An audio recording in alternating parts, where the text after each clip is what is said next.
Hello, Tara here. Chapter 10 of The Bridge to Belle Island. The next morning, Benjamin lingered over coffee in the breakfast parlor. The simple buffet of fruits, cheese, and breads had been laid out the night before, to allow the cook, housekeeper, and most of the servants to sleep in after their hard work for the previous evening's party. Jacob, footman and all-around manservant, brought in a fresh pot of coffee, barely stifling a yawn. Benjamin asked, "Are you the only one up and at this?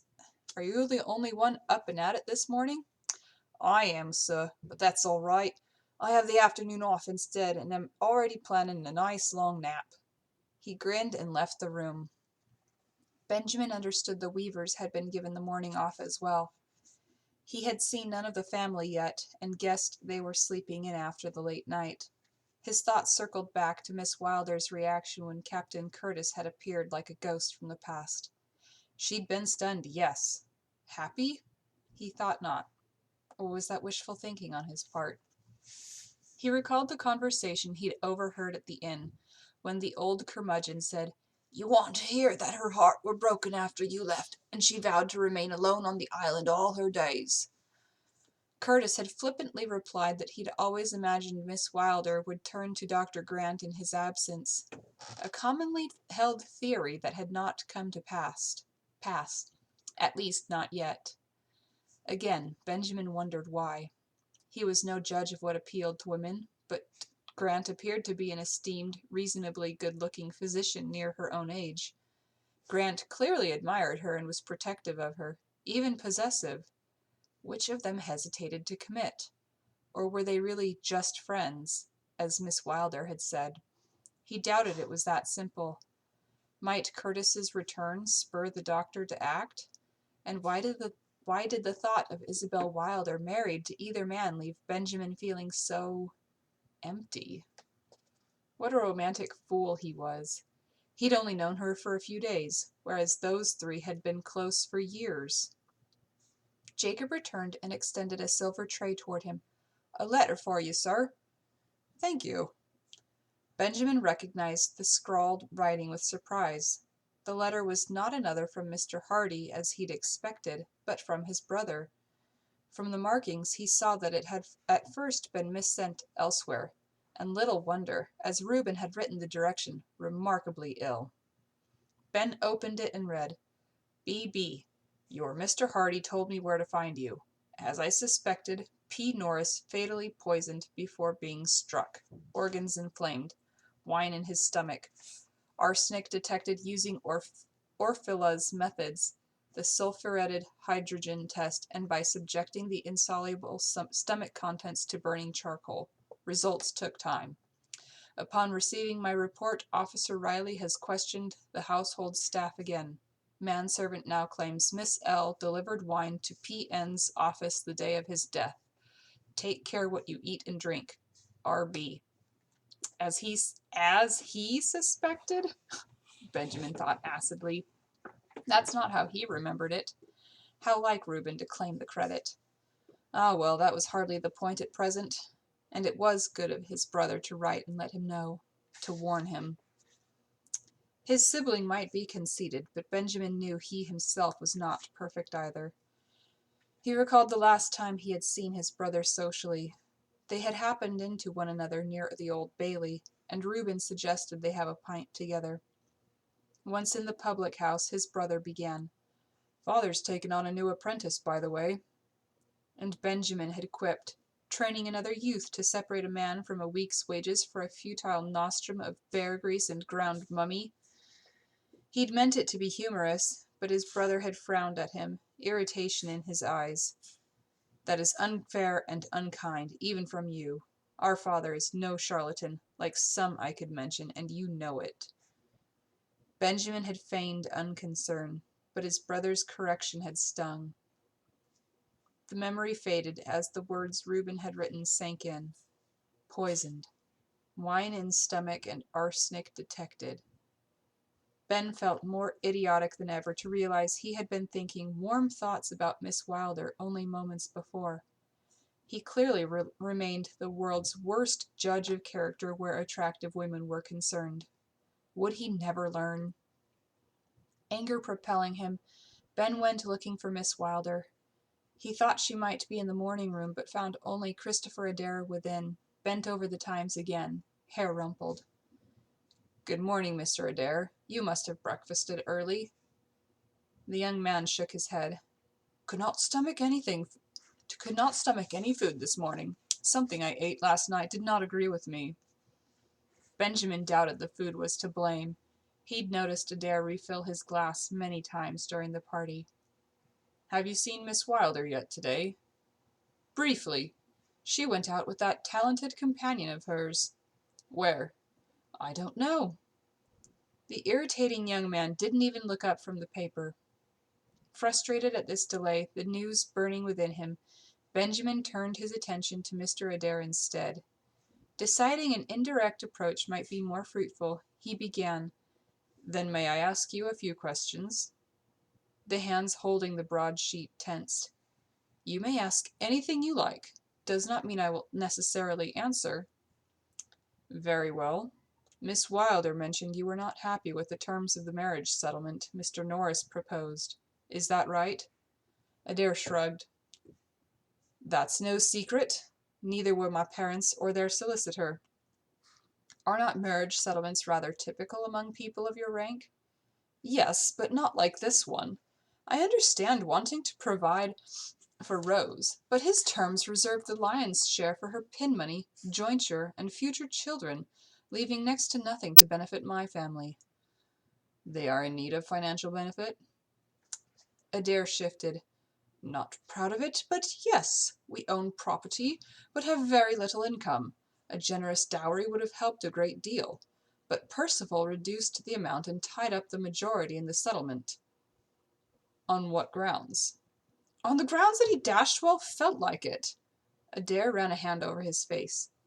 "He thought I was marrying Rose for personal gain. Money would have come in handy, I don't deny, but I love Rose. He probably thought I would break off the engagement without the financial incentive, but he was dead wrong. I plan to marry her, dowry or not." "Dead wrong? Interesting choice of words."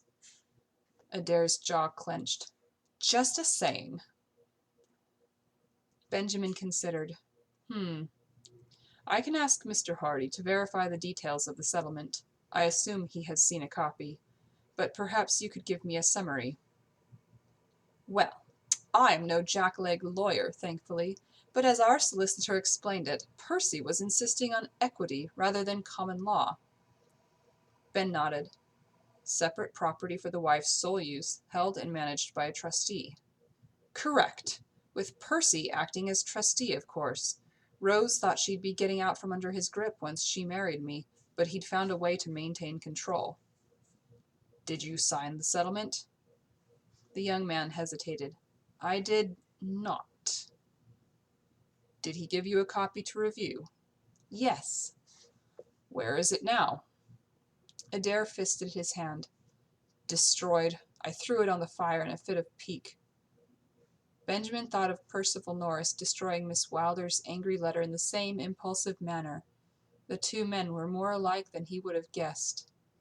Avoiding mention of the letter, he said instead, "Rather like Percival throwing his drinking glass in a fit of pique."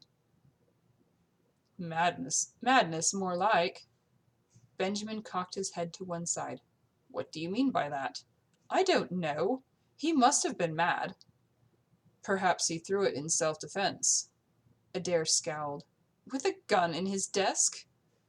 "Perhaps it was instinctive. Perhaps it took him a moment to recall the weapon, while the glass was already in hand." The younger man's eyes narrowed. "Are we theorizing what may have happened when a thief entered?" Benjamin hesitated, suspicion flaring. "I don't know. Are we?" For a moment their gazes locked, and then Benjamin changed tack. "You knew Miss Wilder made orange wine here on the island?" "Yes, I even drank some when Rose and I were here for Easter." Adair rose and paced across the room. "In fact, the longer you talk to me, the more I want a drink right now." Benjamin continued. "Did you also know that Miss Wilder sent 2 bottles to Mr. Norris?" "So?" What is your point? Benjamin watched his face. I have just received a note from the coroner confirming my suspicions. Percival Norris was poisoned. Wine and arsenic were found in his body. The young man's lips parted. But they said he was hit on the head. He was, after he was poisoned.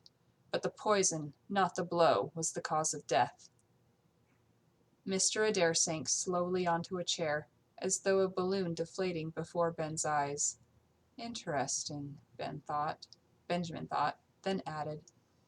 He probably ingested the poison via the wine made by Miss Wilder and handed to him by Miss Lawrence herself. Adair stiffened once more. That's preposterous. You can't know that. Old Marvin reported seeing her do it. Adair shook his head. Rose never said anything about it. Sounds like a hum to me. Does it? Why? Because Rose Lawrence would never hurt anyone knowingly. And her aunt? I can't speak for her aunt. I don't know her as well as I know Rose, though of course Rose thinks the world of her. You don't? I didn't say that. Dash it, don't put words in my mouth.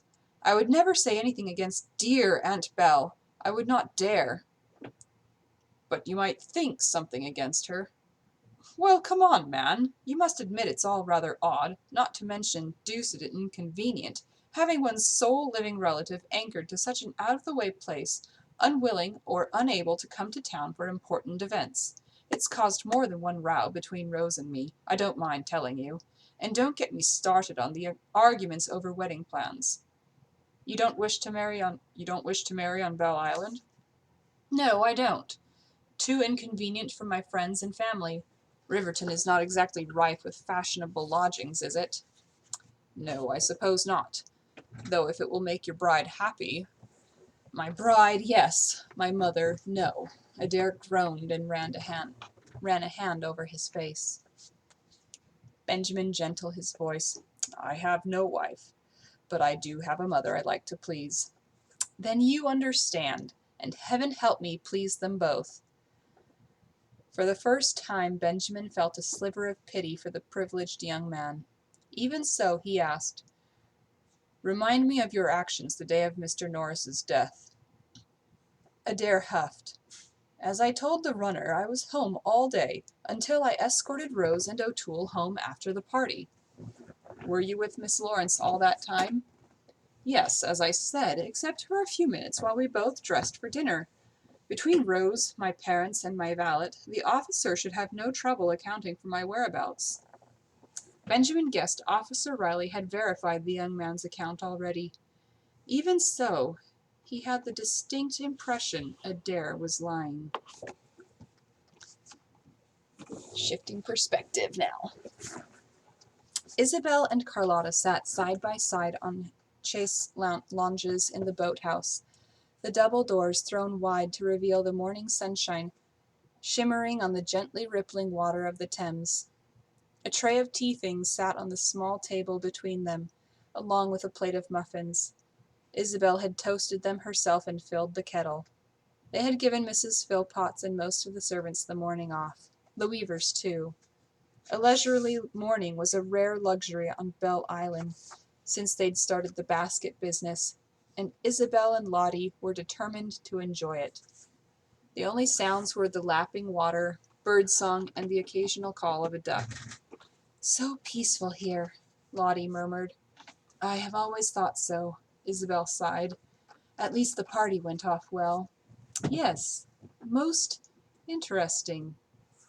She felt Lottie's gaze move to her face. Are you all right? Seeing Evan Curtis again must have been a shock. Yes, but I am all right. Good.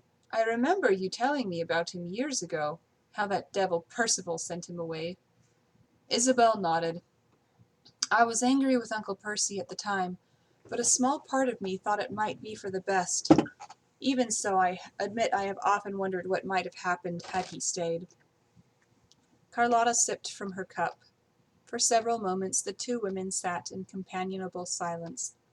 Then Isabel turned to study Carlotta's pretty but pensive profile. Speaking of staying, I cannot believe you are still here with me. I am glad of it, don't mistake me. But when you first came to the island, I never thought you would stay so long. Do you never miss London? The stage? The applause? The woman languidly lifted one shoulder. Sometimes. Life here is rather quiet and uneventful. She sent Isabel a smirk, at least until recent visitors enlivened the place. Isabel returned her wry smile. Agreed. She wondered if her friend was speaking in general terms, or if one visitor in particular had caught her interest. You must have missed admirers.